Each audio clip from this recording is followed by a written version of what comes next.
Welcome back, my MGTOW brothers. It's Darius here. Today, I'm going to be talking about my experiences with being a so-called Chad in society. Now, a lot of you guys out there watch videos on YouTube wondering if looks mean everything to a woman.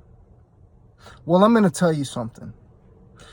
My looks have gotten me with a lot of women, or a lot of foots in the door, if you will. But that hasn't changed one thing with my experience with women, and that they all will leave sometime. So if you think Chads are immune to all the shit that happens in society to men, well, you're full of shit.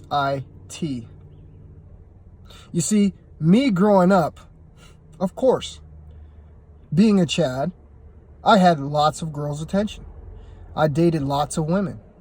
I was with the most beautiful girl in my high school. I had lots of opportunities with women. But as I said, there was one common trait amongst all the women, and that is, they will eventually leave you. It doesn't matter how good looking you are.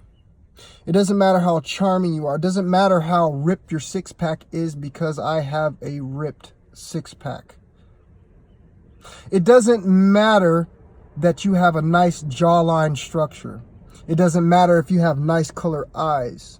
It doesn't matter if you have bulging biceps. It doesn't matter if you have an 8-inch penis. At some time, gentlemen, that female is going to leave you. I know it's hard to believe, and I know a lot of you will be like, I would just rather be a Chad any day than the position that I'm in or the position that I was born in. But let me tell you something, and I'm going to be really honest with you. Please think about what you're saying. If women destroy men, if women are always annoying, if women can never be wrong, why would you want something like this chasing you around, causing you hell in your life, when you could have peace and quiet, focus on your purpose, and not get burnt by women, and have the finer things in life that I missed out on playing in that pool? Yes, gentlemen, it got me a lot of ASS plenty of times. But the number one thing that it got me more than anything was heartbreak and headaches. Because as I said, she will always leave you. Hypergamy is real, gentlemen. Hypergamy is real. If she finds another guy that happens to be just a notch under you, but has more money than you, guess what? She's leaving you. All of my experience with women, all of them, they all become bored with their new toy, and they have to replace it with the new one. This is why women have lots of shoes, lots of clothes, lots of outfits, always needing to be entertained, because that is the true nature of the woman. She's always has to have something new. And if you're not one of these guys that can constantly provide her with that fuel source, then gentlemen, you might as well just chalk up all your relationships as short time. Remember, it's only your turn, okay? It's only your turn with women. Don't be mad at them. I understand that you've been burned. I've been burned too. But understand this. Now that you know all it is that you need to know, you can protect yourself, and you can move smoothly through your future. So it's not always about being a Chad. As you see, being a Chad has its ups and downs. Sure, you get your willy wet from time to time by some good-looking girls. But in the end, you're still going to be heartbroken. You're still going to be the one who's discarded. You're still going to be the one that she will eventually cheat on and hate. So it doesn't matter, gentlemen, on how good you look, because we all know the end result. If I could go back in time, or if I could change my reality, I'd make myself an average looking man with a little bit of money. That way, I could have a little bit more control. Because it's hard when you have women constantly approaching or giving you choosing signals, all for you to go over and most of the time waste your time. Because just because it looks good, gentlemen, doesn't always mean it's good. And this is what I've learned about tons of women. You know, when I was younger, I'm going to tell you a quick story. When I was younger, I had my virginity taken away from me by an older woman. That's right. When I was in 9th grade, I went to my homecoming. I didn't have a date at this particular time at my homecoming. So one of my friends, who was, he was a junior at the time, invited one of his friends that he knew of his family that happened to be a girl. And let's just call her Keisha, right? So I went with Keisha, and when I saw Keisha turned out to be a very, very beautiful mixed girl. I'm not going to lie to you, gentlemen. I mean, striking, beautiful mixed girl, okay? Intimidation factor here, okay? I was intimidated by this girl at this time, okay? I was 15 years old, you know, about to be 16. And here is this beautiful mixed girl who's coming to homecoming with me.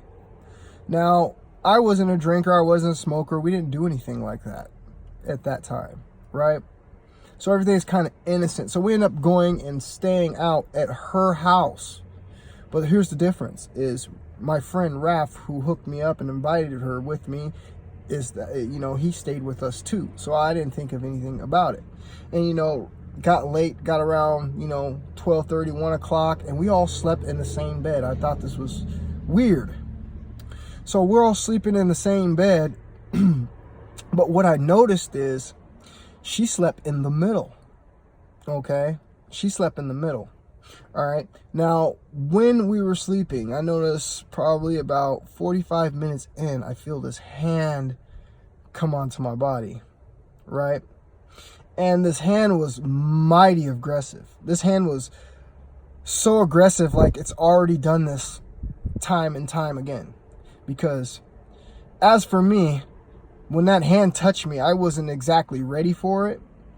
So when it proceeded to go down in my pant line, I quickly grabbed her hand because, again, gentlemen, I wasn't ready for this. I was still the virgin.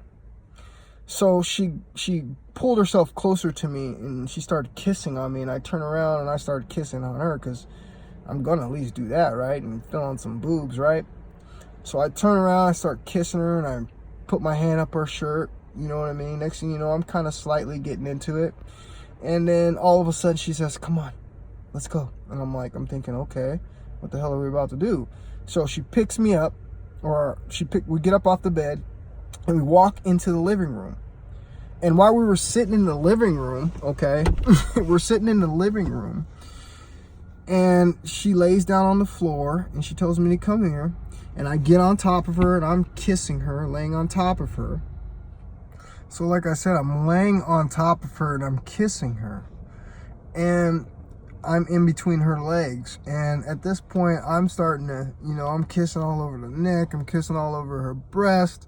And then I'm like thinking to myself, okay, this is cool. So we're kind of like little dry humping at the time. And then she reaches over in this box and pulls out this condom. And I'm like, what is she doing with that? You know what I mean? Because I wasn't thinking anything past kissing and touching and some dry humping.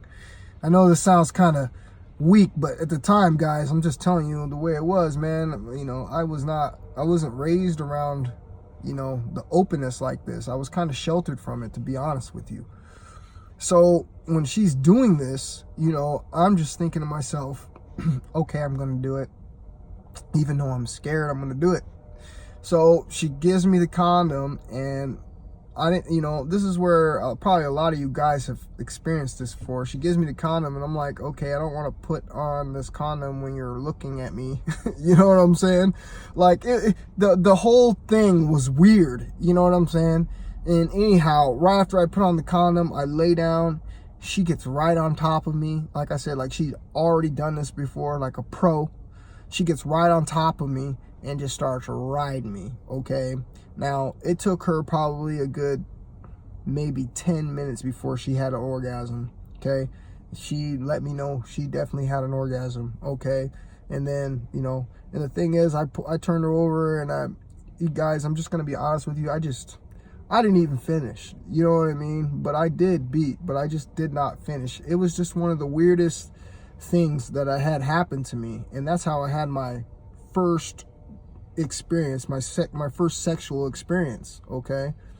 But that gave me confidence, you know, when I had my very first girlfriend, and when I was telling you about the blonde, it gave me confidence to go into that relationship, and I ended up taking her virginity. So it's kind of crazy how the cycle works, but that's, you know, that's the way it is. But again, gentlemen, remember, we're all born in life with positives and negatives, okay? We're all born with tools. We all got different tool belt, okay? Looks, you know, my looks is just a part of my tool belt. There's other things that I'm lacking that I guarantee that you're strong at. You know what I mean? So don't always think that the good looking guys have it good, because we catch a lot of hell. And if we could go back, I'm telling you, we would treat women a lot different. We wouldn't try to go after the ones that came after us so hard, because we end up finding out in the end that those are the narcissistic ones that end up having your babies and taking your children away from you. It's very real, gentlemen. Thank you guys for watching. Have a good day.